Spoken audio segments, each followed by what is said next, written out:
Mon seul abri, c'est toi. Toujours mon cœur te chantera, car tu me délivres. Et chaque fois que j'ai peur, je m'appuie sur toi. C'est pourquoi j'aime pas les assemblées qui sont miettes, silencieuses et en mode avion. J'aime les assemblées qui parlent, qui déclarent, qui proclament, qui crient en plein gaucher. Dieu nous a créés avec une bouche pour parler, pour déclarer. Et cette bouche est ointe. Tu la déclares maintenant, ma bouche est ointe. Alléluia, alléluia. Par la voix d'une simple chrétienne, d'un simple chrétien, mais la voix des fils de Dieu, des filles de Dieu, des voix remplies de mystères, de grandes révélations. Tu me délivres, et chaque fois que j'ai peur, je m'appuie sur toi. Je m'appuie sur toi. Et dans ma faiblesse, le Seigneur me rend fort. Je m'appuie sur Ta voix doit compter cette année. Cette voix est fusionnée avec l'Esprit de Dieu, avec la voix de l'Éternel, la voix de notre Dieu. Elle doit compter. Ta voix doit traverser les espaces, traverser même des saisons, traverser des époques, pour amener les choses qui n'existaient pas à l'existence. Ta voix est fusionnée à la voix de l'Esprit de Dieu. Alléluia.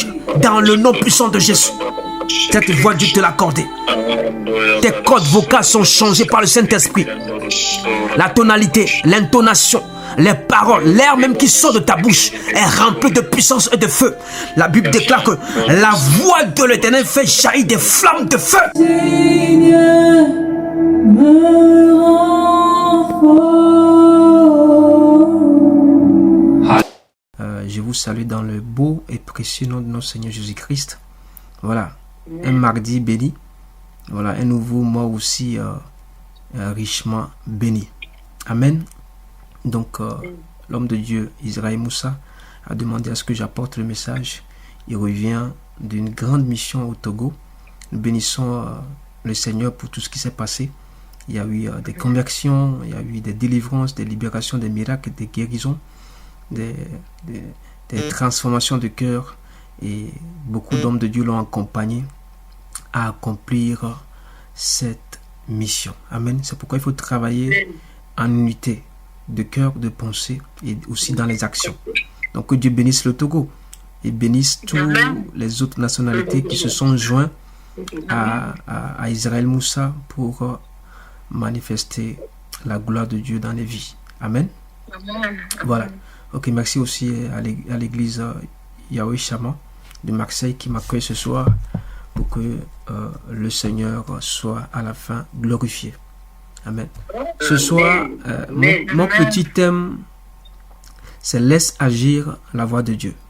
Je parle de la voix comme vous m'écoutez. Laisse agir la voix de Dieu. Vous savez, la façon la plus simple de découvrir la raison d'être d'une invention consiste à interroger son inventeur. Je répète, la façon la plus simple de découvrir la raison d'être d'une invention consiste à interroger son inventeur. Je récapitule. La manière la plus appropriée de découvrir comment une tierce personne a pu fabriquer un article, un outil, c'est de lire la notice d'utilisation et de connaître le concessionnaire ou le fabricant. Amen. Et notre notice spirituelle, c'est l'évangile. Notre notice qu'on doit utiliser surnaturellement, spirituellement, divinement est la parole de Dieu. L'évangile de Christ crucifié, mort, ressuscité, qui est parti au Père, vers le Père, et qui revient bientôt, et qui nous a laissé son esprit qui travaille aujourd'hui. Même en l'instant, il est en train de travailler. Cet évangile nous a été laissé dans les Saintes Écritures appelées la parole de Dieu. Vous voulez connaître le contenu, les révélations, cherchez à connaître Dieu d'abord. Parce que Dieu est la parole et Dieu est dans sa parole.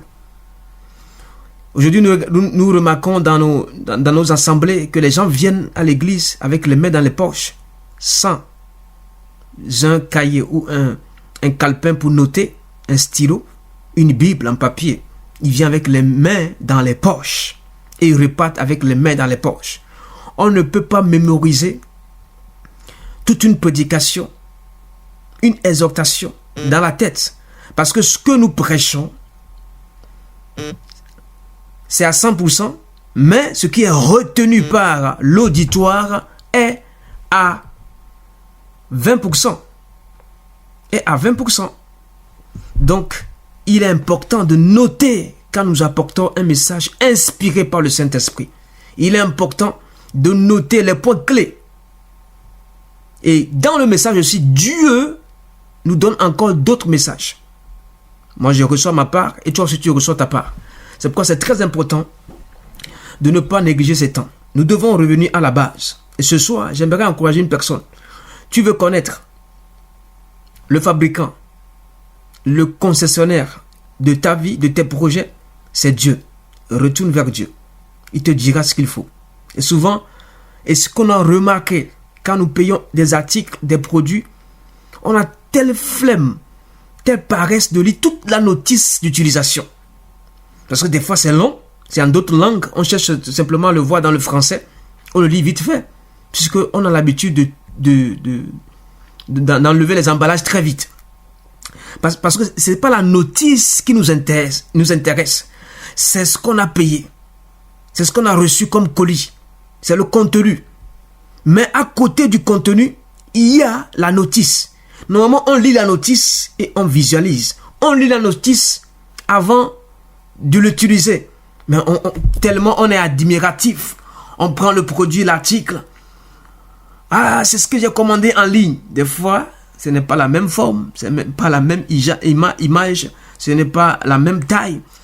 Il y a aussi des erreurs. Amen. Tu ne peux pas tomber dans les pièges de l'ennemi. Tomber dans les erreurs si tu es dans la parole. Tu maîtrises la parole. Tu médites la parole. Tu connais la parole.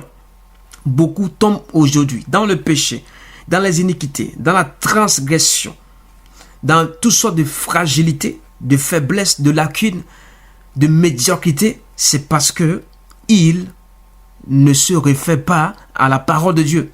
Je ne parle pas de la lettre, je parle du réma.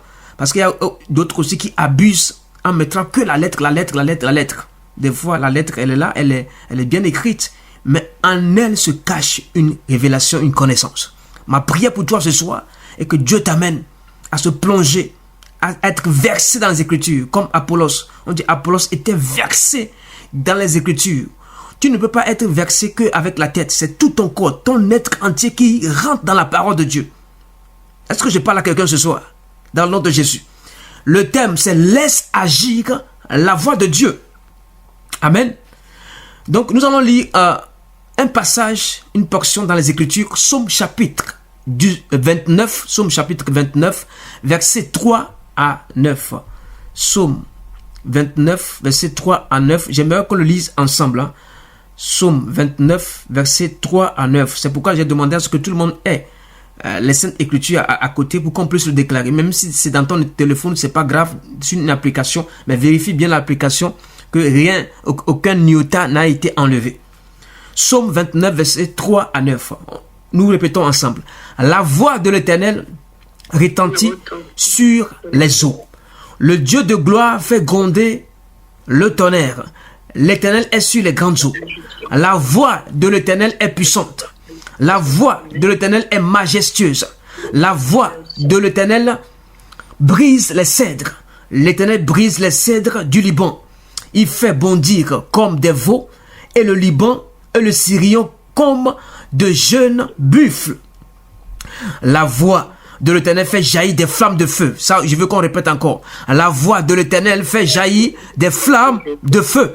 Encore une fois, la voix de l'Éternel fait jaillir des flammes de feu. Le verset 8. La voix de l'Éternel fait trembler le désert. Fait trembler le désert. L'Éternel fait trembler le désert de Kadès. Et le dernier verset 9. La voix de l'Éternel fait enfanter les biches. Elle dépouille les forêts. Dans son palais, tout s'écrie gloire. Est-ce qu'on peut le répéter, s'il vous plaît? Dans son palais, tout s'écrit gloire. Amen. Dans son palais, tout s'écrit gloire. La voix de l'Éternel. Vous êtes en train de m'écouter. Ça, c'est la voix de David. Mais ce soir, je vais vous parler de la voix. On a détaillé, on a décortiqué la voix de Dieu, la voix de l'Éternel. Imagine une voix qui retentit sur les eaux.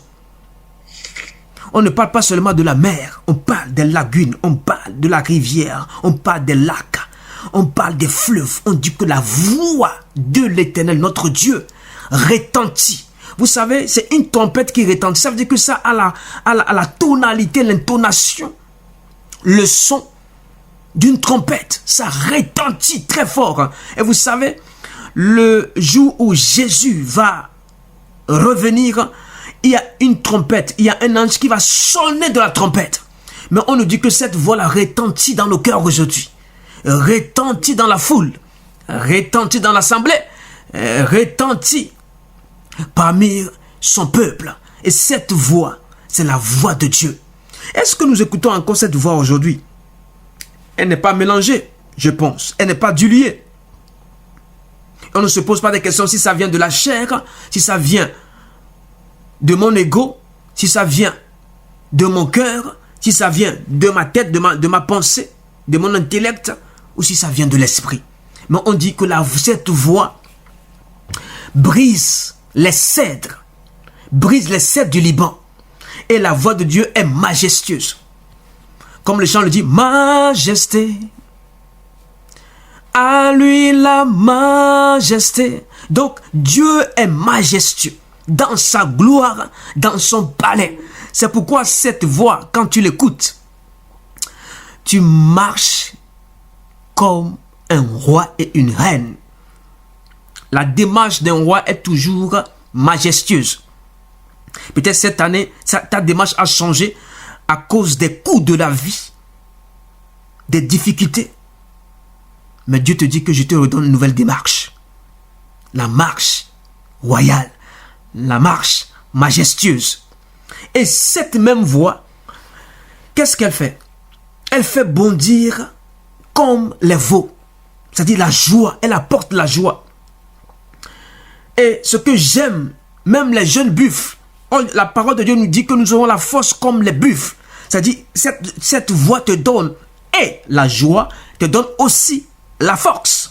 Je prie que quand Dieu va ouvrir sa voix en esprit, quand tu l'écoutes, sois rassasié de la joie, sois enivré de la force et de la joie. Dans le nom de Jésus-Christ, cette voix apporte le courage, donne plus de motivation, pas la motivation du monde. Donne plus le bien-être, pas le bien-être du monde. Alléluia. Ce n'est pas histoire de yoga, du chakra ou toutes sortes de pratiques aujourd'hui. De thérapie. La voix de Dieu donne la joie. Et cette joie dépasse les thérapies du monde. Est-ce que je peux parler à quelqu'un ce soir? On dit que cette voix maintenant de Dieu fait jaillir des flammes de feu, des éclairs, des flammes de feu. Alléluia. Bien-aimé, tu t'imagines dans la bouche de Dieu. Dans cette voix fait jaillir des flammes de feu. Et ma prière pour toi, que cette voix se fusionne à ta voix. Quand tu parleras, dorénavant, il y aura des flammes de feu qui sortiront. Des flammes de feu qui sortiront. Des flammes de feu qui sortiront. Des flammes de feu qui sortiront. Imagine si Dieu est en toi et lui, il a envie de parler. Et c'est des combats, des batailles. Et des ennemis, des adversaires qui se dressent. il sort des flammes de feu. Il sort des flammes de feu. C'est pourquoi je peux comprendre, c'est un combat que tu remportes. Parce que quand tu ouvres la bouche et tu commences pas à parler en langue, tu commences pas à prier, tu commences pas à invoquer Dieu, il y a des flammes de feu qui sortent de ta bouche. Ne te néglige pas. La bouche n'est pas simplement faite pour les pâtes dentifrice. La bouche n'est pas simplement faite pour que les dentistes viennent faire le détartrage, où tu mâches un peu les bonbons, les chewing-gums, manger du sandwich, les beaux plats, les bons menus de la France, la gastronomie de la France. Non, cette bouche a été ointe, remplie de feu et de puissance. Ce que tu déclares sera exécuté. Ce que tu proclames va se réaliser. Bien-aimé, tiens compte. C'est pourquoi tu ne peux pas utiliser ta bouche pour dire n'importe quoi, pour annoncer des propos malsains, pour avoir même le mensonge dans la bouche, la fausseté, pour mystifier les gens.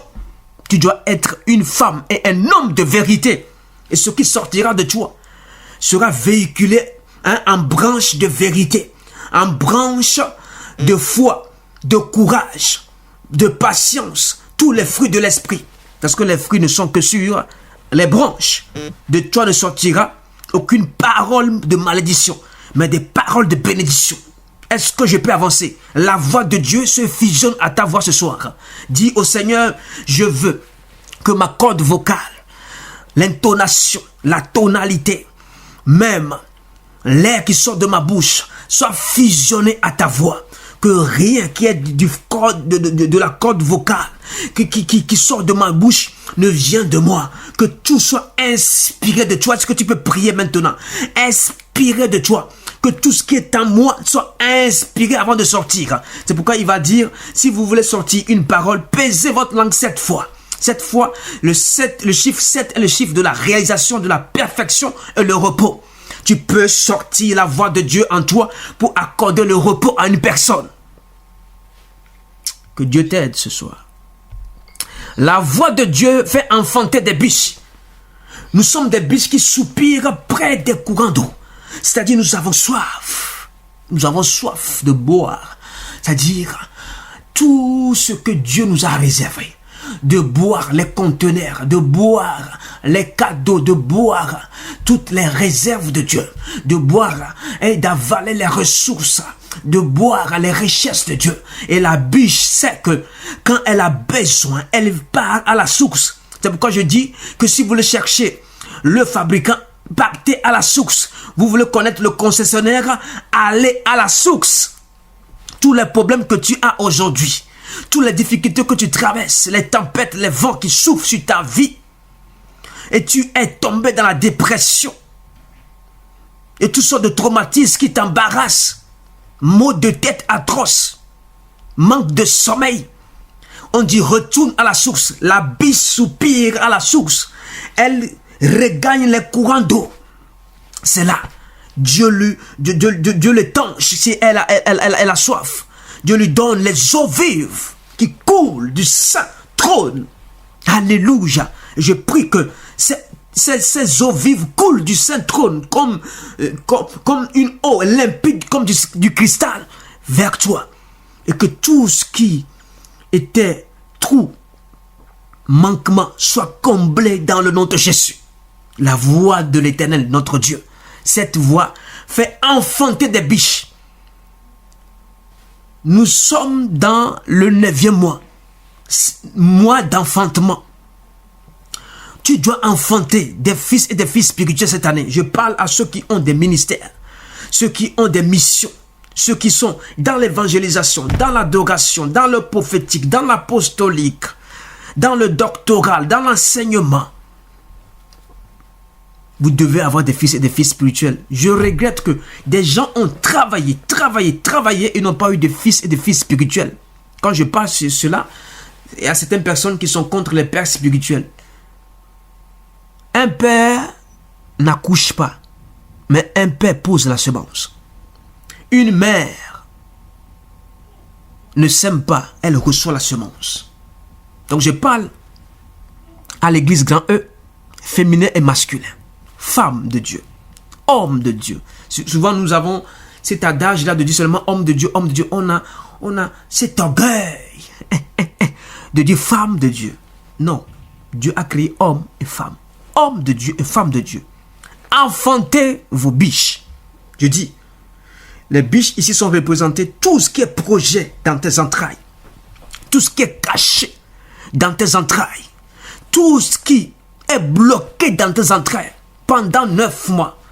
Et j'annonce les contractions ce soir dans le nom de Jésus-Christ. Et j'annonce les douleurs de l'enfantement dans le nom de Jésus-Christ. Que toute contraction qui dure et qui veut dépasser 9 mois, j'arrête aux 9 mois. Pas le prématuré, pas un enfant prématuré, mais j'arrête au 9e mois, afin que tu accouches et que tu enfantes de nouveaux projets avec réalisation, que tu enfantes de nouvelles visions avec accomplissement, dans le nom de Jésus. Saison d'enfantement. Il peut avoir un temps de ténèbres. Nous allons le lire dans la parole de Dieu. Jésus a eu ça. Hein? Le chiffre 9, c'est le chiffre de l'enfantement. Quand vous voyez 9e jour, 9e heure, tout ça, c'est le chiffre de l'enfantement. Matthieu chapitre 27, le verset 45 à 49. Matthieu chapitre 27, le verset 45 à 49. Nous lisons la parole de Dieu. Depuis la 6e heure jusqu'à la 9e, il y eut des ténèbres sur toute la terre. Et vers la 9e heure, Jésus s'écria d'une voix forte: Eli, Eli, lama sabachthani. C'est-à-dire, mon Dieu, pourquoi m'as-tu abandonné? Quelques-uns de ceux qui étaient là, l'ayant entendu dire, et il appelle Eli. Et aussitôt, l'un d'eux courut prendre une éponge qu'il remplit de vinaigre, et l'ayant fixé à un roseau, il lui donna à boire. Mais les autres disaient: laisse, voyons si Élie viendra le sauver. Je vais quand même lire la suite du verset, mais j'aimerais bloquer et vous amener encore dans les profondeurs. On dit depuis la 6e heure jusqu'à la 9e, depuis la 6e heure jusqu'à la 9e heure, les ténèbres ont recouvert toute la terre. C'était quand Jésus était mort. Mais avant qu'il ne meure profondément, parce qu'il était en temps d'agonie, il agonisait, on dit de la 6e heure jusqu'à la 9e heure, les ténèbres ont envahi la terre. C'est-à-dire Jésus est en train de prendre tout le péché du monde entier, de l'humanité. Et en ce temps, Dieu ne pouvait plus envoyer les anges, éclairer comme il est lumière. Il ne peut plus mettre sa main sur Jésus-Christ. Là, Jésus est en train de porter. Ah, j'aimerais te dire que ton péché, ta culpabilité, ton hypocrisie, toutes sortes de péchés qui est caché dans ta vie, Jésus l'a porté à la croix. Et il a eu des ténèbres. Ça veut dire que le péché est lié aux ténèbres. Bien-aimé, la mort est liée aux ténèbres. Quand il devait mourir, les ténèbres se sont déchaînées sur toute la terre. C'est là, on voit l'importance de ne pas tomber dans le péché. Et quand on tombe dans le péché, on sort. Alléluia. On dit que les ténèbres ont recouvert toute la terre. Un péché de l'humanité, du monde entier, que Jésus doit éradier, ôter, parce que Jésus est venu ôter le péché du monde. Les ténèbres se sont déchaînées et ils ont commencé par rigoler. Nous avons gagné. Or, ils oubliaient que c'était le plan prophétique, le plan divin pour sauver. Des fois, les gens ne vous comprennent pas. Quand vous êtes dans le temps où les ténèbres recouvrent votre vie, l'obscurité recouvre votre vie, les gens se moquent de vous. Ah là là, c'est fini pour elle, c'est fini pour lui. C'est là, Jésus s'écria d'une voix forte. Bien-aimé, quand vous savez que les ténèbres recouvrent votre vie, criez d'une voix forte dans la prière. Priez d'une voix forte. Annoncez que là, je suis dans l'agonie, mais Dieu ne m'a pas oublié. Il pensait que Dieu l'a abandonné. C'est pourquoi il a dit: Père, Père, Eli, Eli, lama sabachthani, pourquoi m'as-tu abandonné? Dieu ne l'a pas abandonné, plutôt Dieu s'est écarté. Le péché fait écarter Dieu, bien-aimé. Quand les ténèbres sont à un endroit, Dieu n'aime pas s'incruster, mais il te dit que si tu cries à moi, je ferai de toi la lumière. Et quand tu vas rentrer dans les ténèbres, elles vont se dissiper, elles vont reculer, elles vont s'écarter. Je prie que Dieu te fasse de toi la lumière pour confondre les ténèbres. Et la confusion est en train d'arriver. Il y a une première voie. C'était pour l'agonie. La première voie, toujours, quand on tombe dans la dépression, on est malade, on est souffrant, on est embarrassé, on ne comprend plus, on est dans beaucoup de questionnements. La première voix, c'est-à-dire le premier cri, la voix là, elle est timide. Cette voix là, c'est-à-dire, c'est comme si tu es tombé dans la honte, et la honte sur ta vie, l'humiliation, et les gens vont te donner des noms bizarres. On ne le comprend plus, on ne la comprend plus. Et Dieu prépare une nouvelle saison, une nouvelle voie. Écoutez maintenant, toujours dans Matthieu chapitre 27, à partir du verset 50, on dit, Jésus poussa de nouveau un grand cri. Ah là là. Jésus poussa. C'est-à-dire, il avait une voix forte, il avait crié. Ça, c'était la note, la gamme était simple. Il n'y a pas des mineurs, des do, des ré dièse mineurs, quoi. Souvent, quand on joue le piano, on joue la guitare, c'est-à-dire, les instrumentistes même disent non, que ça, c'est mi mineur, ré dièse. Voilà, c'est-à-dire qu'il saute un petit peu de la tonalité, mais ça donne un très bon fond du son. Tellement doux que tu as envie de dire mais comment il a changé, mais c'est toujours la même gamme, mais c'est juste qu'il a monté d'un petit écran. Jésus a monté d'un écran, il a poussé un grand cri. Qu'est-ce qui s'est passé? Le voile du temple, verset 51, le voile du temple se déchira en deux. L'église était voilée, le peuple de Dieu était voilé, c'est-à-dire il avait un masque. Mais quand Jésus a poussé un grand cri, bien aimé, c'est pourquoi dans la prière nous poussons un grand cri. Les gens se moquent de nous que nous sommes des fous en priant. Non, on a compris ce que Jésus a fait à la croix. Il a poussé un grand cri. Je ne dis pas de faire du désordre par le bruit. Non, c'est pas ça. On parle du cri prophétique, du cri spirituel. Ce qui résonne dans le spirituel a fait déchirer le voile qui séparait le peuple à entrer dans le lieu très saint. Et quel est ce voile qui est sur ta vie ce soir? Le Seigneur a poussé un grand cri en ta faveur. Et ce voile est déchiré. Nous avons accès libre. Nous pouvons entrer dans le lieu très saint. Et ce voile est déchiré. On a poussé un cri, le voile est déchiré. Je prie que dans tes moments d'intercession, tes moments où tu cries à l'Éternel, qu'un voile se déchire sur le visage d'une personne qui est depuis ignorant, qu'un voile se déchire sur la vie d'une connaissance qui est perdue, afin qu'elle soit éclairée. Bien-aimés, poussons dans la prière des cris prophétiques, des cris surnaturels, pour déchirer les voiles qui sont sur même des peuples, même les autorités politiques. Ils n'arrivent pas à voir quand ils émettent des lois, quand ils votent des lois, ils mettent en place des décrets. Ils ne voient pas les conséquences derrière. Que le voile soit déchiré sur la vie des hommes politiques. Que le voile soit déchiré sur la vie des autorités ecclésiastiques. Que le voile soit déchiré sur la vie des frères et sœurs en Christ. Et ceux qui sont dans le monde, les païens, afin qu'ils croisent la lumière qui est le Christ. Nous continuons le message en disant, on dit depuis le haut jusqu'en bas, la terre trembla, les rochers se fendirent. Vous voyez la voix de Dieu, la voix de l'Éternel. Nous sommes en train de parler de la voix de l'Éternel. Ici, on parle du grand cri que Jésus a poussé à la croix. Ça a fait trembler la terre. Pas une localité, pas une région, pas une nation. On dit toute la terre a tremblé. Ceux qui sont aux extrémités de la terre ont senti ce jour-là. Regarde, quand tu pousses les cris, les gens qui sont à l'extrémité de la terre sentent qu'il y a quelque chose qui se passe. Quand tu pousses un cri, les gens qui sont au pôle nord, au pôle sud, au pôle que le Seigneur te confie spirituellement, il y aura un tremblement, des secousses. En quelques secondes, la terre a tremblé. En quelques secondes, la terre a tremblé. Bien-aimé, je prie que les quelques secondes que tu passes ici, que ta terre tremble, que ton territoire tremble, que ton foyer tremble, que ta famille tremble, que ton ministère tremble, dans le nom de Jésus, que tes projets, ton entreprise tremble, dans le nom de Jésus.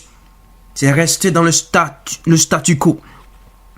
Ça tourne en rond. Mais ce soir, ça va trembler. Dans le nom de Jésus-Christ, ta mission, tu ne comprends pas pourquoi la mission échoue tout le temps. tu n'arrives pas à avoir des disciples, à gagner des âmes, à fonder l'église comme il faut, à avoir des ministres, des disciples de Christ, je prie que Jésus a poussé un cri, va dans la présence de Dieu et pousse un cri, il y aura un résultat. Pendant 3 mois, pendant 3 ans, ton figuier ne sera pas asséché, mais plutôt ça va porter des fruits dans le nom de Jésus. Et Jésus verra les fruits, tu auras les résultats et Dieu sera glorifié dans le nom de Jésus.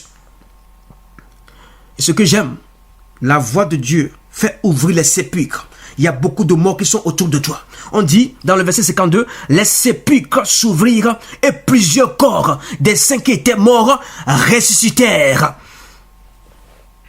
Vous imaginez? Un seul cri déchire le voile, fait trembler la terre, fendir les rochers.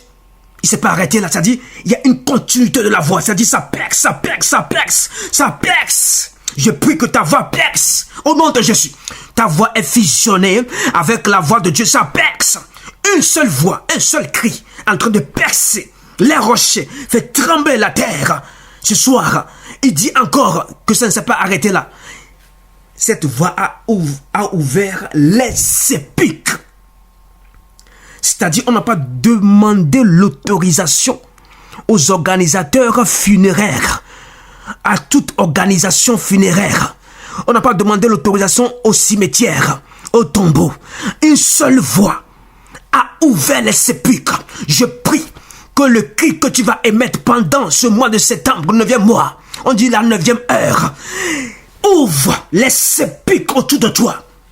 Ces gens n'ont pas terminé leur mission. C'était des disciples qui devaient continuer la mission. Et ils se sont arrêtés. Peut-être morts prématurément. Ou soit, il y a des soucis de la vie qui sont partis. Comme le prophète de cette dame. Cette dame Élisée a été envoyé. Et cette femme, son mari est mort. Prophète mort. Bien aimé, il y a beaucoup qui quittent la terre aujourd'hui, qui n'est pas dans le plan de Dieu. Mais Jésus a vu ça. Il a vu qu'autour de toi, il y a des gens qui ne doivent pas mourir à cet âge, à cette époque, à cette saison. Et la voix de l'Éternel, le cri de l'Éternel a percé le tombeau, les sépulcres, et allait réveiller les morts. Que ta voix réveille les morts, dans le nom de Jésus-Christ. Les morts dans la foi, les morts spirituellement, les morts physiquement. Il les a réveillés. Et regardez, hein. Moi je croyais que c'était 2-3 personnes. Non, écoutez. C'est pourquoi j'aime la parole de Dieu. C'est pourquoi je dis que ta voix doit être fusionnée. Quand tu parles, il faut que ta voix s'appuie sur la parole de Dieu, l'évangile. Le verset 53. On dit, étant sortis des sépulcres après la résurrection de Jésus, ils entrèrent dans la ville sainte et apparurent à un grand nombre de personnes. On dit, ils entrèrent, c'est-à-dire, ils sont nombreux. Ils sont nombreux. Et qu'est-ce que la parole de Dieu dit? 54, on dit, le centenier et ceux qui étaient avec lui pour garder Jésus ayant vu le tremblèrent de terre et ce qu'il venait d'arriver. Le tremblement de terre et ce qui venait d'arriver fut saisi d'une grande frayeur. Assurément, cet homme était le Fils de Dieu. Les soldats même ont approuvé que Jésus était le Fils de Dieu. Une voix peut te valider. Une voix prophétique peut te valider. Une voix prophétique peut te valider. Je dis, une voix prophétique peut te valider et t'attester qui tu es. Ne cherche pas à savoir qui tu es. Ne cherche pas à savoir qui tu es. Ne cherche pas à prouver. Les gens sauront qui tu es. C'est pourquoi ne vous vantez pas. Ne faites pas votre propre publicité. Quand votre voix va crier dans le monde spirituel, ça va pousser les gens à dire non, il est homme de Dieu. Il est réellement appelé. Vraiment, cette église est de Dieu. Cette mission est de Dieu. Ce projet vient de Dieu. C'est pourquoi ne vous cassez pas la tête en vous justifiant. C'est pourquoi je disais le dimanche, vous n'êtes pas une explication, mais vous êtes une signature. Assez des discours pour expliquer à tout le monde que tu es comme ça, tu n'as pas fait ça, tu fais ça, tu ne sais pas faire ça. Non, tu es une signature. Dieu a tout dit dans sa parole. Toi, tu viens signer au nom de Jésus-Christ. C'est fait et c'est réalisé. Je vais m'arrêter là. Et j'aimerais demander au peuple de Dieu, nous allons prier ensemble pour que la voix de l'Éternel qui fait trembler les déserts, vous savez, ça fait trembler aussi les déserts, les forêts. Ça a enfanté des biches. Les gars, cette voix-là qui fait ça, sans parler d'un homme, hein. Il a choisi les animaux, la nature, le climat, jusque ça. Imagine ce qu'il va faire dans ta propre vie. Cette voix fera dans ta vie. Et vous savez, cette voix, elle est aussi ta voix. Tu peux ouvrir ta bouche et tu peux parler. Tu peux laisser cette bouche, elle sera remplie. Et tout ce que tu vas dire cette année, dans ce mois, je pense que Dieu va exaucer et Dieu va agir. Que Dieu bénisse son peuple dans le nom de Jésus. Amen, amen. Nous allons prier. Nous allons prier. Nous allons prier. Voilà cette tonalité que je mets, cette intonation que je mets. Voici ma bouche remplie là. Voici mes cordes vocales. Je veux qu'elles soient fusionnées. Seigneur, qu'ils soient fusionnés par la voix de l'Éternel qui fait trembler comme du tonnerre. Qui fait enfanter des biches. Est-ce qu'on peut prier dans le nom de Jésus-Christ? Prions au nom de Jésus. Les carousia, la bratoscribe, les papaya babado kato robo senténébré.